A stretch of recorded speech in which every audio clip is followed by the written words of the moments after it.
यथार्थ गीता श्रीमद् भगवद गीता अथ त्रयोदशो अध्यायः। गीता के आरंभ में ही धृतराष्ट्र का प्रश्न था कि संजय, धर्म क्षेत्र में तथा कुरुक्षेत्र में युद्ध की इच्छा से एकत्र हुए मेरे और पांडु पुत्रों ने क्या किया? अभी तक ये नहीं बताया गया कि वो क्षेत्र है कहां, किंतु जिन महापुरुष ने जिस क्षेत्र में युद्ध बताया, स्वयं ही उस क्षेत्र का प्रस्तुत अध्याय में निर्णय देते हैं कि वो क्षेत्र वस्तुतः है कहां। श्री भगवान वाच, कौन्तेय, ये शरीर ही एक क्षेत्र है और इसको जो भली प्रकार जानता है वो क्षेत्रज्ञ है। वो उसमें फंसा नहीं है बल्कि उसका संचालक है, ऐसा उस तत्व को विदित करने वाले महापुरुषों ने कहा है। शरीर तो एक ही है, उसमें धर्म क्षेत्र और कुरुक्षेत्र ये दो क्षेत्र कैसे? वस्तुतः इस एक ही शरीर के अंतराल में अंतःकरण की दो प्रवृत्तियां पुरातन हैं। एक तो परम धर्म परमात्मा में प्रवेश दिलाने वाली पुण्यमयी प्रवृत्ति दैवी संपत्ति है और दूसरी है आसुरी संपत्ति, दूषित दृष्टिकोण से जिसका गठन है, जो नश्वर संसार में विश्वास दिलाती है। जब आसुरी संपत्ति का बाहुल्य होता है तो यही शरीर कुरुक्षेत्र बन जाता है और इसी शरीर के अंतराल में जब दैवी संपत्ति का बाहुल्य होता है तो यही शरीर धर्म क्षेत्र कहलाता है। ये चढ़ाव उतार बराबर लगा रहता है, किंतु तत्वदर्शी महापुरुष के सान्निध्य से जब कोई अनन्य भक्ति द्वारा आराधना में प्रवृत्त होता है तो दोनों प्रवृत्तियों में निर्णायक युद्ध का सूत्रपात हो जाता है। क्रमशः दैवी संपत्ति का उत्थान और आसुरी संपत्ति का शमन हो जाता है। आसुरी संपत्ति के सर्वथा शमन के उपरांत परम के दिग्दर्शन की अवस्था आती है। दर्शन के साथ ही दैवी संपत्ति की आवश्यकता समाप्त हो जाती है, अतः वो भी परमात्मा में स्वतः विलय हो जाती है। भजने वाला पुरुष परमात्मा में प्रवेश पा जाता है। 11वें अध्याय में अर्जुन ने देखा कि कौरव पक्ष के अनंतर पांडव पक्ष के योद्धा भी योगेश्वर में विलीन होते जा रहे हैं। इस विलय के पश्चात पुरुष का जो स्वरूप है वही क्षेत्रज्ञ है। आगे देखें। हे अर्जुन, तू सब क्षेत्रों में क्षेत्रज्ञ मुझे ही जान, अर्थात मैं भी क्षेत्रज्ञ हूं। जो इस क्षेत्र को जानता है वो क्षेत्रज्ञ है, ऐसा उसे साक्षात जानने वाले महापुरुष कहते हैं। और श्री कृष्ण कहते हैं कि मैं भी क्षेत्रज्ञ हूं, अर्थात श्री कृष्ण भी एक योगेश्वर ही थे। क्षेत्र और क्षेत्रज्ञ अर्थात विकार सहित प्रकृति और पुरुष को तत्व से जानना ही ज्ञान है, ऐसा मेरा मत है। अर्थात साक्षात्कार सहित इनकी जानकारी का नाम ज्ञान है। कोरी बहस का नाम ज्ञान नहीं है। वो क्षेत्र जैसा है और जिन विकारों वाला है तथा जिस कारण से हुआ है, तथा वो क्षेत्रज्ञ भी जो है और जिस प्रभाव वाला है, वो सब मुझसे संक्षेप में सुन। अर्थात क्षेत्र विकार वाला है, किसी कारण से हुआ है, जबकि क्षेत्रज्ञ केवल प्रभाव वाला है।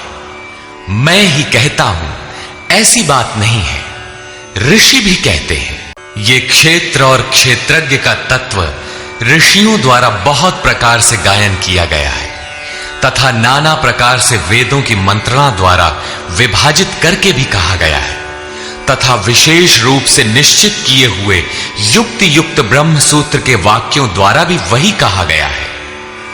अर्थात वेदांत, महर्षि, ब्रह्म सूत्र और हम एक ही बात कहने जा रहे हैं। श्री कृष्ण वही कहते हैं जो इन सब ने कहा है। क्या शरीर अर्थात क्षेत्र इतना ही है जितना दिखाई देता है? इस पर कहते हैं, अर्जुन, पंच महाभूत अर्थात क्षिति, जल, पावक, गगन, समीर। अहंकार, बुद्धि और चित्त का नाम न लेकर उसे अव्यक्त परा प्रकृति कहा गया, अर्थात मूल प्रकृति पर प्रकाश डाला गया है, जिसमें परा प्रकृति भी सम्मिलित है। उपर्युक्त आठों अष्टधा मूल प्रकृति है तथा 10 इंद्रियां आंख, नाक, कान, त्वचा, जिह्वा, रसना, हाथ, पैर, उपस्थ तथा गुदा, एक मन और 5 इंद्रियों के विषय रूप, रस, गंध, शब्द और स्पर्श तथा इच्छा, द्वेष, सुख दुख और सबका समूह स्थूल देह का यह पिंड, चेतना और धैर्य, इस प्रकार ये क्षेत्र विकारों सहित संक्षेप से कहा गया। संक्षेप में यही क्षेत्र का स्वरूप है जिसमें बोया हुआ भला और बुरा बीज संस्कारों के रूप में उगता है। शरीर ही क्षेत्र है। शरीर में गारा मसाला किस वस्तु का है? तो यही 5 तत्व, 10 इंद्रियां, एक मन इत्यादि जैसा लक्षण ऊपर गिनाया गया है। इन सब का सामूहिक संघात पिंड शरीर है। जब तक ये विकार रहेंगे तब तक ये पिंड भी विद्यमान रहेंगे, इसलिए कि ये विकारों से बना है।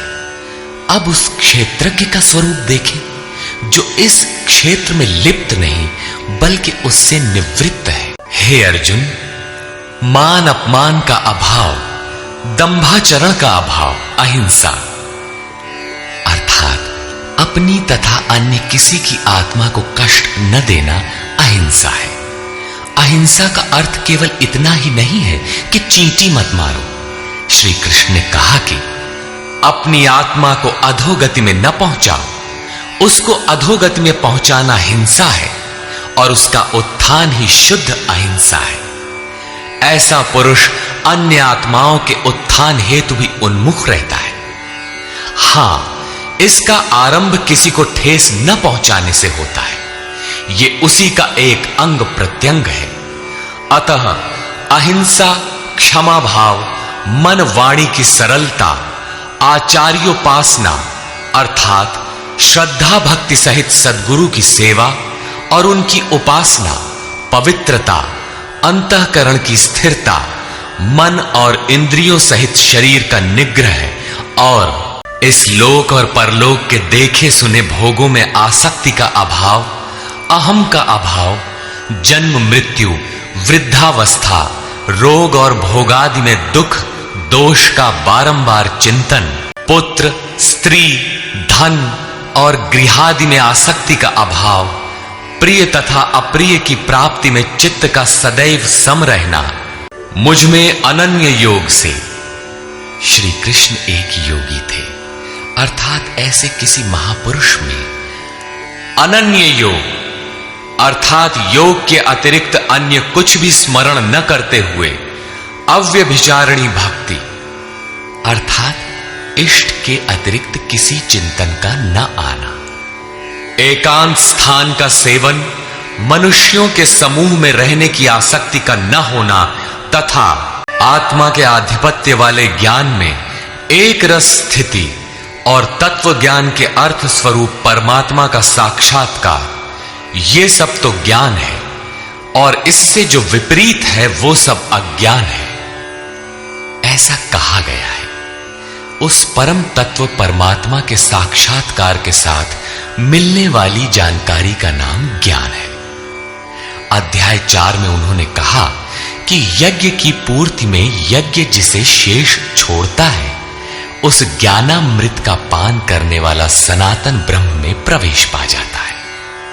अतः ब्रह्म के साक्षात्कार के साथ मिलने वाली जानकारी ज्ञान है।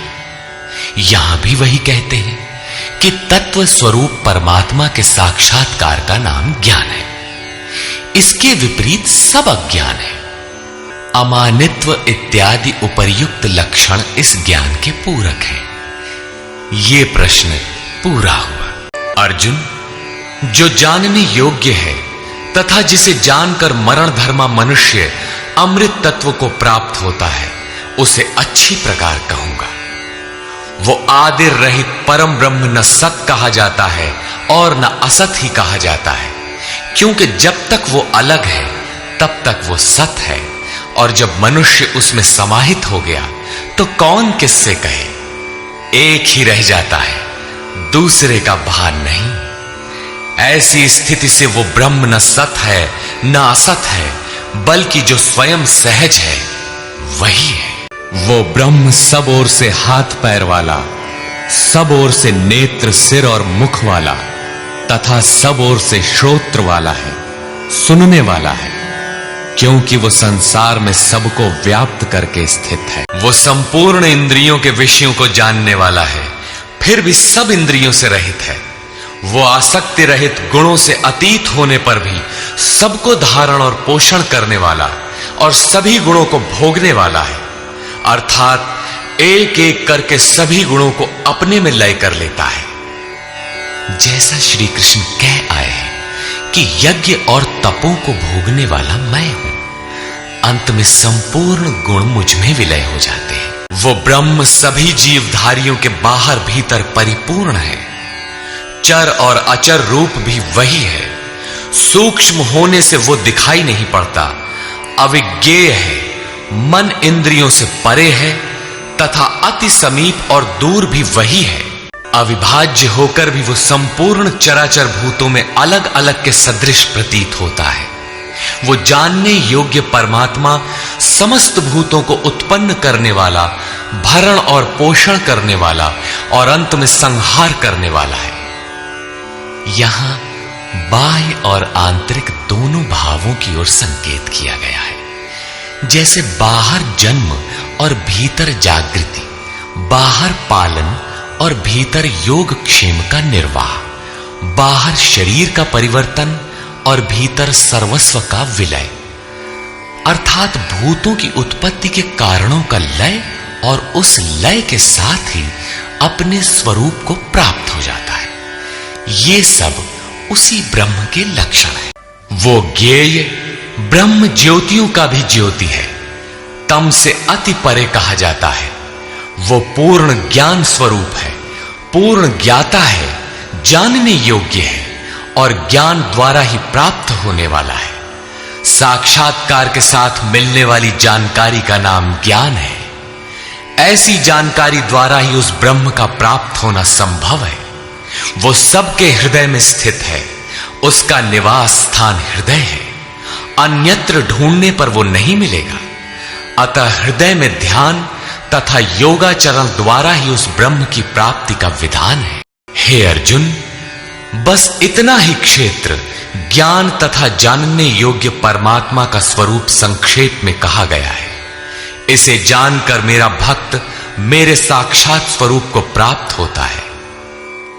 अभी तक योगेश्वर श्री कृष्ण ने जिसे क्षेत्र कहा था उसी को प्रकृति, और जिसे क्षेत्रज्ञ कहा था उसी को अब पुरुष शब्द से इंगित करते हैं। ये प्रकृति और पुरुष दोनों ही अनादि जान, ऐसा संपूर्ण विकार तथा त्रिगुण प्रकृति से ही उत्पन्न हुए जान, कार्य और करण अर्थात जिसके द्वारा कार्य किए जाते हैं, विवेक वैराग्य इत्यादि, तथा अशुभ कार्य होने में काम क्रोध इत्यादि करण है। उनको उत्पन्न करने में हेतु प्रकृति कही जाती है, और ये पुरुष सुख दुखों को भोगने में कारण कहा जाता है। प्रश्न उठता है कि क्या वो भोगता ही रहेगा या इससे कभी छुटकारा भी मिलेगा? जब प्रकृति पुरुष दोनों ही अनादि हैं, तब कोई उनसे छूटेगा कैसे? इस पर कहते हैं, प्रकृति के बीच में खड़ा होने वाला पुरुष ही प्रकृति से उत्पन्न हुए गुणों के कार्य रूप पदार्थों को भोगता है, और इन गुणों का संग ही इस जीवात्मा के अच्छी तथा बुरी योनियों में जन्म लेने का कारण है। ये कारण अर्थात प्रकृति के गुणों का संग समाप्त होने पर ही जन्म मृत्यु से मुक्ति मिलती है। अब उस पुरुष पर प्रकाश डालते हैं कि वो किस प्रकार प्रकृति में खड़ा है। वो पुरुष उपद्रष्टा, हृदय देश में बहुत ही समीप, हाथ पांव मन जितना आपके समीप है उससे भी अधिक समीप दृष्टा के रूप में स्थित है। उसके प्रकाश में आप भला करें बुरा करें, उसे कोई प्रयोजन नहीं है। वो साक्षी के रूप में खड़ा है। साधना का सही क्रम पकड़ में आने पर पथिक कुछ ऊपर उठा, उसकी ओर बढ़ा तो दृष्टा पुरुष का क्रम बदल जाता है। वो अनुमंता अनुमति प्रदान करने लगता है, अनुभव देने लगता है। साधना द्वारा और समीप पहुंचने पर वही पुरुष भर्ता बनकर भरण पोषण करने लगता है, जिसमें आपके योग क्षेम की भी व्यवस्था कर देता है। साधना और सूक्ष्म होने पर वही भोक्ता हो जाता है। भोक्तारम यज्ञ तपसाम, यज्ञ तप जो कुछ भी बन पड़ता है सबको वो पुरुष ग्रहण करता है, और जब ग्रहण कर लेता है उसके बाद वाली अवस्था में महेश्वर, महान ईश्वर के रूप में परिणत हो जाता है। वो प्रकृति का स्वामी बन जाता है, किंतु अभी कहीं प्रकृति जीवित है, तभी उसका मालिक है। इससे भी उन्नत अवस्था में वही पुरुष परमात्मेति चापयुक्तो, जब परम से संयुक्त हो जाता है तब परमात्मा कहलाता है। इस प्रकार शरीर में रहते हुए भी ये पुरुष अर्थात आत्मा परह ही है, सर्वथा इस प्रकृति से परे ही है। अंतर इतना ही है कि आरंभ में ये दृष्टा के रूप में था, क्रमशः उत्थान होते होते परम का स्पर्श कर परमात्मा के रूप में परिणत हो जाता है। इस प्रकार पुरुष को और गुणों के सहित प्रकृति को जो मनुष्य साक्षात्कार के साथ विदित कर लेता है, वो सब प्रकार से बरतता हुआ भी फिर नहीं जन्मता, अर्थात उसका पुनर्जन्म नहीं होता। यही मुक्ति है। अभी तक योगेश्वर श्री कृष्ण ने ब्रह्म और प्रकृति की प्रत्यक्ष जानकारी के साथ मिलने वाली परम गति अर्थात उसका पुनर्जन्म से निवृत्ति पर प्रकाश डाला, और अब वे उस योग पर बल देते हैं जिसकी प्रक्रिया है आराधना, क्योंकि इस कर्म को कार्य रूप दिए बिना कोई पाता नहीं। हे अर्जुन, उस आत्मानम परमात्मा को कितने ही मनुष्य तो आत्मना अपने अंतर चिंतन से ध्यान के द्वारा आत्मनि हृदय देश में देखते हैं, कितने ही सांख्य योग के द्वारा अर्थात अपनी शक्ति को समझते हुए उसी कर्म में प्रवृत्त होते हैं, और अन्य बहुत से उसे निष्काम कर्म योग द्वारा देखते हैं, समर्पण के साथ उसी नियत कर्म में प्रवृत्त होते हैं। प्रस्तुत श्लोक में मुख्य साधन है ध्यान। उस ध्यान में प्रवृत्त होने के लिए सांख्य योग और निष्काम कर्म योग दो धाराएं हैं, परंतु दूसरे जिनको साधना का ज्ञान नहीं है, वे इस प्रकार न जानते हुए अन्येभ्यः दूसरे जो तत्व के जानने वाले महापुरुष हैं उनके द्वारा सुनकर ही उपासना करते हैं, और वे सुनने के परायण हुए पुरुष भी मृत्यु रूपी संसार सागर से निसंदेह तर जाते हैं। अतः कुछ भी पार न लगे तो सत्संग करें। हे अर्जुन, यावन मात्र जो कुछ भी स्थावर जंगम वस्तुएं उत्पन्न होती हैं, उन संपूर्ण को तू क्षेत्र और क्षेत्रज्ञ के संयोग से ही उत्पन्न हुई जान। प्राप्ति कब होती है? इस पर कहते हैं, जो पुरुष विशेष रूप से नष्ट होते हुए चराचर सभी भूतों में नाश रहित परमेश्वर को संभाव से स्थित देखता है, वही यथार्थ देखता है, अर्थात उस प्रकृति के विशेष रूप से नष्ट होने पर ही वो परमात्म स्वरूप है, इससे पहले नहीं। इसी पर पीछे अध्याय 8 में भी कहा था, भूत भावोद्भव करो विसर्गः कर्म संज्ञितः। भूतों के वे भाव जो भले अथवा बुरे कुछ भी संस्कार संरचना करते हैं, उनका मिट जाना ही कर्मों की पराकाष्ठा है। उस समय कर्म पूर्ण है।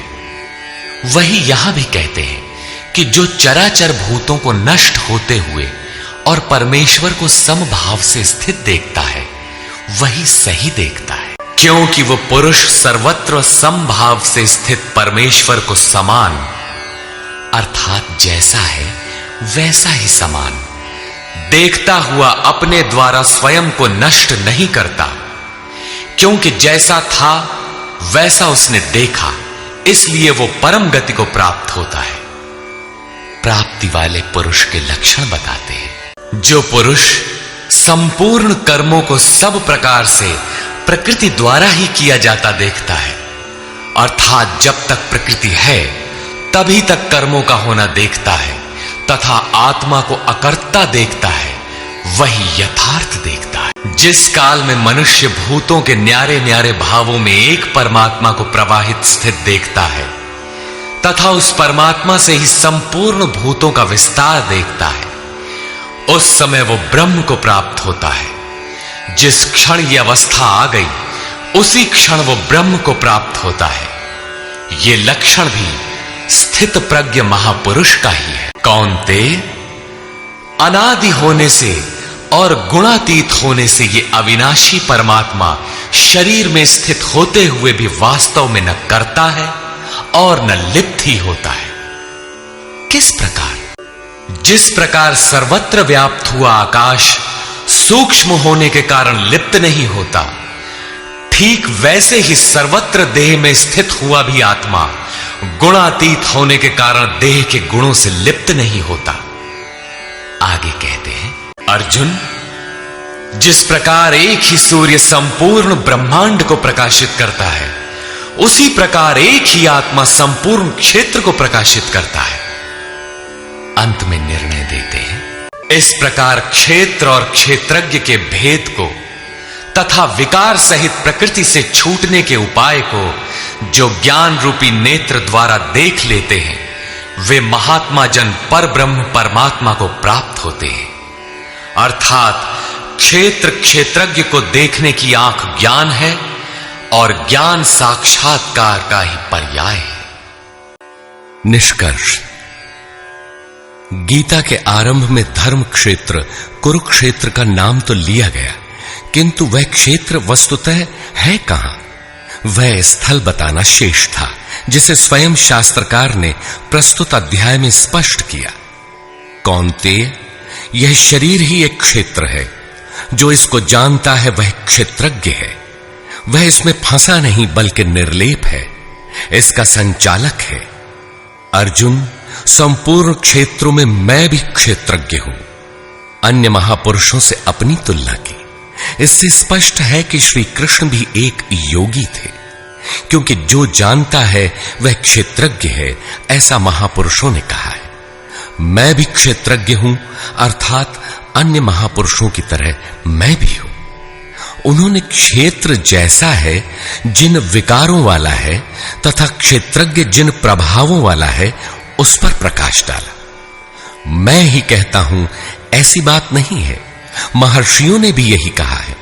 वेद के छंदों में भी उसी को विभाजित करके दर्शाया गया है। ब्रह्म सूत्र में भी वही मिलता है। शरीर अर्थात जो क्षेत्र है, क्या इतना ही है जितना दिखाई देता है?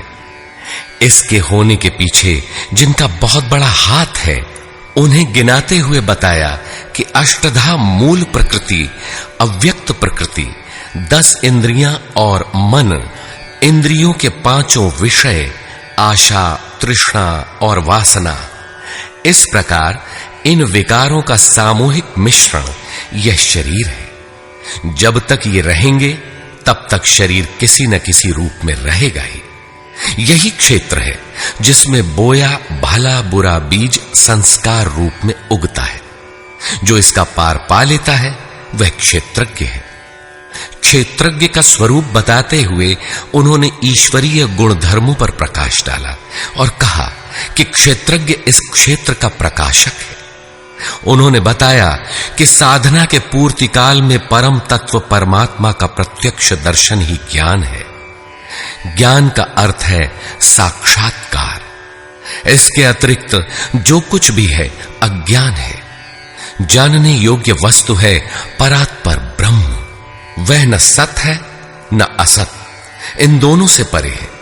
उसे जानने के लिए लोग हृदय में ध्यान करते हैं, बाहर मूर्ति रखकर नहीं। बहुत से लोग सांख्य माध्यम से ध्यान करते हैं, तो शेष निष्काम कर्म योग समर्पण के साथ उसकी प्राप्ति के लिए उसी निर्धारित कर्म आराधना का आचरण करते हैं। जो उसकी विधि नहीं जानते, वे तत्व स्थित महापुरुष के द्वारा सुनकर आचरण करते हैं, वे भी परम कल्याण को प्राप्त हो जाते हैं। अतः कुछ भी समझ में न आए तो उसके ज्ञाता महापुरुष का सत्संग आवश्यक है। स्थित प्रज्ञ महापुरुष के लक्षण बताते हुए योगेश्वर श्री कृष्ण ने कहा कि जैसे आकाश सर्वत्र सम रहता हुआ भी निर्लेप है, जैसे सूर्य सर्वत्र प्रकाश करते हुए भी निर्लेप है, ठीक इसी प्रकार स्थित प्रज्ञ पुरुष सर्वत्र सम ईश्वर को जैसा है वैसा ही देखने की क्षमता वाला पुरुष क्षेत्र से अथवा प्रकृति से सर्वथा निर्लेप है। अंत में उन्होंने निर्णय दिया कि क्षेत्र और क्षेत्रज्ञ की जानकारी ज्ञान रूपी नेत्रों द्वारा ही संभव है। ज्ञान, जैसा कि पीछे बताया गया, उस परमात्मा के प्रत्यक्ष दर्शन के साथ मिलने वाली जानकारी है। शास्त्रों को बहुत रटकर दोहराना ज्ञान नहीं, बल्कि अध्ययन तथा महापुरुष को उस कर्म को समझकर उस कर्म पर चलकर मन सहित इंद्रियों के निरोध और उस निरोध के भी विलय काल में परम तत्व को देखने के साथ जो अनुभूति होती है, उसी अनुभूति का नाम ज्ञान है। क्रिया आवश्यक है। इस अध्याय में मुख्यतः क्षेत्रज्ञ का विस्तार से वर्णन किया गया। वस्तुतः क्षेत्र का स्वरूप व्यापक है। शरीर कहना तो सरल है, किंतु शरीर का संबंध कहां तक है? तो समग्र ब्रह्मांड मूल प्रकृति का विस्तार है।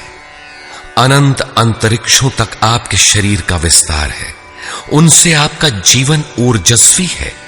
उनके बिना आप जी नहीं सकते।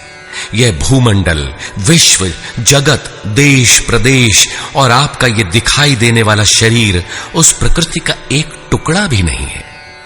इस प्रकार क्षेत्र का ही इस अध्याय में विस्तार से वर्णन है। अतः इस प्रकार स्वामी अड़गड़ानंद कृत श्रीमद् भगवद गीता के भाष्य यथार्थ गीता का 13वां अध्याय पूर्ण होता है। हरि ओम तत्सत।